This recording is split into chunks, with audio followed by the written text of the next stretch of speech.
तुम 4-5 दिन बीड़ी पीने वालों के साथ बैठ जाओ, 2-3 दिन तो तुम्हें धुआं लगेगा, तीसरे दिन धुआं में इतना आनंद आएगा, आहा। तो धीरे से कहोगे एक टुकड़िया दो थोड़ा, और पी लोगे। अब पहले तुम टुकड़िया पियोगे, फिर पूरा बंडली जेब में डाल के धरोगे।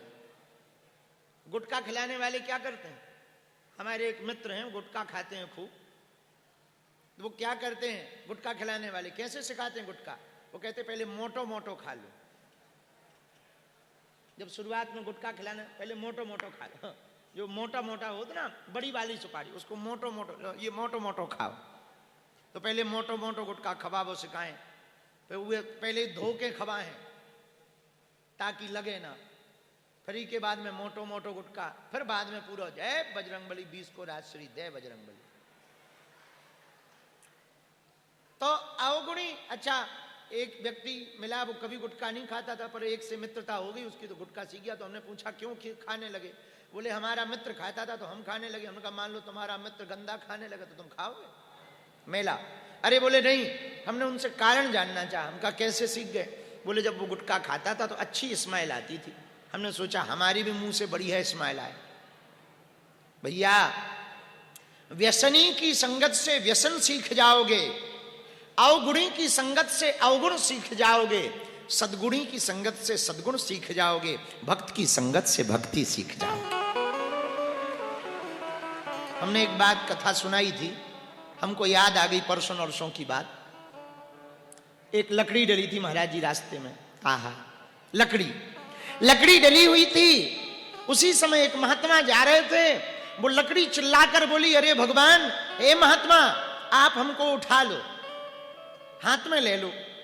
महात्मा लकड़ी से बोले हम क्या करेंगे, साधु आदमी फक्कड़ आदमी, हम तेरा करेंगे क्या? सुन लकड़ी, कुछ पहले ही थोड़ी दूर देर बाद किसान आएगा, वो किसान आ रहा है, मैं देख के आया हूं, वो तुझे उठा ले जाएगा। लकड़ी बोली महाराज यदि आप उठाओगे नहीं ना और किसान मुझे उठा लेगा तो मेरा भाग्य खराब हो जाएगा। लकड़ी ने कहा मेरा भाग्य खराब हो जाएगा, मेरी जिंदगी बर्बाद हो जाएगी। महात्मा ने कहा लकड़ी किसान के उठाने से तेरा भाग्य कैसे खराब होगा और मेरे उठाने से तेरा भाग्य कैसे जगेगा, जरा मुझे समझा तो पहले। लकड़ी बोली महाराज यदि किसान मुझे उठाएगा ना तो पता है वो क्या करेगा, मुझे तुरंत ले जाकर सबसे पहले वो अपनी लकड़ियों में जाके फेंक के पटकेगा घर पे एक कोने में, और मुझे पटकने के बाद अपनी घरवाली से कहेगा ले चूल्हे में जला इसे, और चूल्हे में जलवाएगा, उस पर रोटियां सेकेगा या भोजन बनाएगा महाराज, या चाय बनाएगा। बाद में जब मैं भस्म बन जाऊंगी ना राख, उसी को मुझे घूरे पे डालकर, कचरा घर में जाकर डालकर, मेरा पता नहीं क्या क्या होगा, सुअर घूमेंगे मेरे ऊपर, ना जाने कौन कौन घूमेगा, कितनी गंदगी मुझ पे गिरेगी। मैं जब राख बन जाऊंगी तो या तो मैं किसी घूरे पे जाकर गंदे मेले में चली जाऊंगी या गंदे नाले में चली जाऊंगी, मेरा भाग्य बर्बाद हो जाएगा। महात्मा बोली यदि मैं उठाऊं तो क्या भाग्य जगेगा? लकड़ी बोली भगवान यदि आप उठाओगे ना तो मुझे पता है आप आश्रम पे जाके पटकोगे नहीं, जहां समिधा की लकड़ी रखी होगी ना मुझको भी वहीं रख दोगे, और समिधा की लकड़ियां जब आप हवन में लगाओगे मुझको भी लगाओगे, और मैं जब जलने लगूंगी तो मेरी अग्नि के ऊपर आप स्वाहा स्वाहा करके घृत करके देवताओं का आह्वान करके देवताओं तक भोग पहुंचाने का, प्रसाद पहुंचाने का काम करोगे महाराज। उसके बाद में मैं राख बन जाऊंगी, भस्म बन जाऊंगी, उसी भस्म को आप उठाकर, हवन की भस्म को उठाकर माथे पर लगा लोगे। वही माथे पर लगी हुई भस्म को जब आप विश्वनाथ जी के दर्शन करने जाओगे और वो माथा टेकोगे तो मैं विश्वनाथ जी को चिपक जाऊंगी। ये मेरा सौभाग्य जागेगा।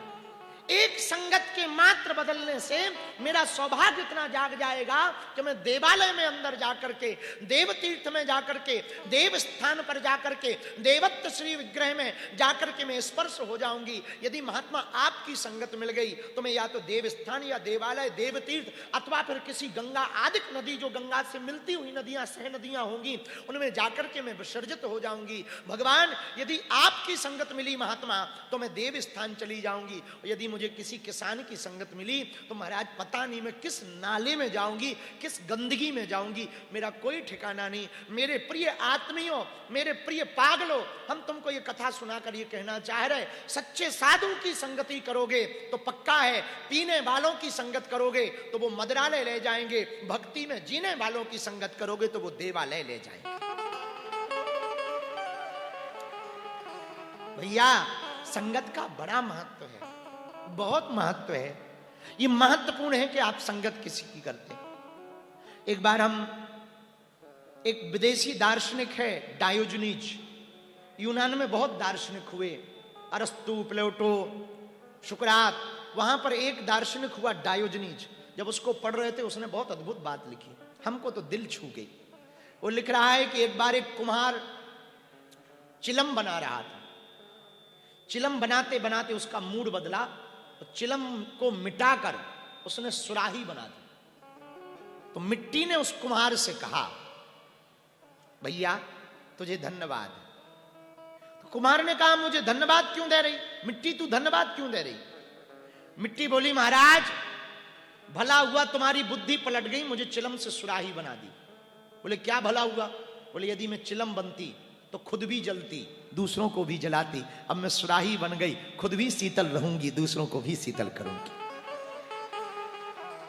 कुमार भैया तेरी तो बुद्धि पलटी, मेरा तो जीवन ही पलट गया, मेरी तो जिंदगी ही पलट गई, तेरी तो बुद्धि ही पलटी। हम कहना ये चाह रहे, संगति आपको बेहतर मिल जाए ना, जीवन बेहतरीन हो जाएगा।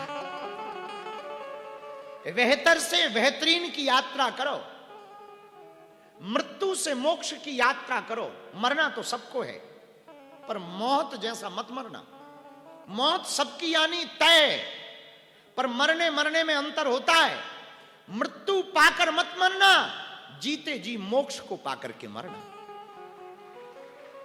जीते जी मोक्ष का मतलब है कामनाओं से मुक्त हो जाना। आओ तो वेलकम, ना आओ तो भीड़ कम, ये कामनाओं से मुक्ति है। बहुत सरलता है काम। तो हम आज की बात में ना, सत्यनारायण सुनानी है, आप लोग भूखे भी बैठे, आज की प्रारंभ की बात में हम यही कहना चाह रहे, अपनी संगति पर बहुत ध्यान दो, बहुत ध्यान दो। आपके आसपास कौन है, आप किसको सुन रहे, आप किसको फॉलो कर रहे हैं, आप किसकी रील देख रहे हैं, ये बहुत महत्वपूर्ण है। नाचने वालों की रील देखोगे ना, जहां गाना बजेगा अपने आप ठुमका लगाने लगोगे। हाँ, गाने वालों के साथ रहोगे अपने आप गायन निकलेगा। और हर आदमी को अपना गाना इतना सुर में लगता है कि लता मंगेशकर भी फेल है, जैसे कि हमें यही कॉन्फिडेंस रहता है। इसको ओवर कॉन्फिडेंस कहते हैं बल्कि। पर भैया गाने वालों की संगत में रहोगे, हम इनकी संगत में रहते हैं तो बेफिजूली में हमको भी मुंह फाड़ना पड़ता है। कोशिश करते हैं, गाने वालों की संगत करोगे अपने आप गाने लगोगे। इन विद्वानों की संगत करोगे अपने आप श्लोक, कोई श्लोक आवे न आवे, एक श्लोक तो सबको आता है, मंगलम, हाँ, मंगलम भगवान, मंगलम पुंडरी। देखो तो कितने विद्वान बैठे, सब विद्वान बैठे।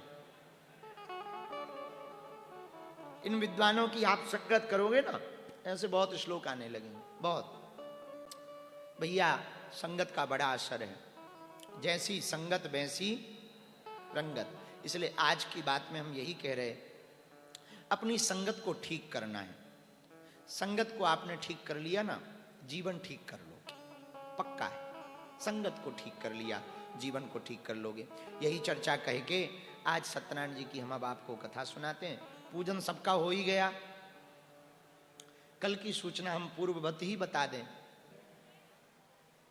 बोले बेटा के लिए सत्यनारायण सुन रहे, निरोगी जीवन के लिए सत्यनारायण जी सुन रहे, मकान बन जावे इसके लिए सत्यनारायण सुन रहे, इसके लिए सत्यनारायण व्रत कर रहे। बड़ी महिमा थी, अब प्रायः लुप्त होती जा रही। इसलिए भैया हमने सोची फिर से ये महिमा जग व्याप्त हो जावे, इसलिए बार बार सत्यनारायण जी की कथा सुना रहे। एक तो ये फायदा, दूसरा फायदा पूछो क्या है, जोर से पूछो और जोर से पूछो।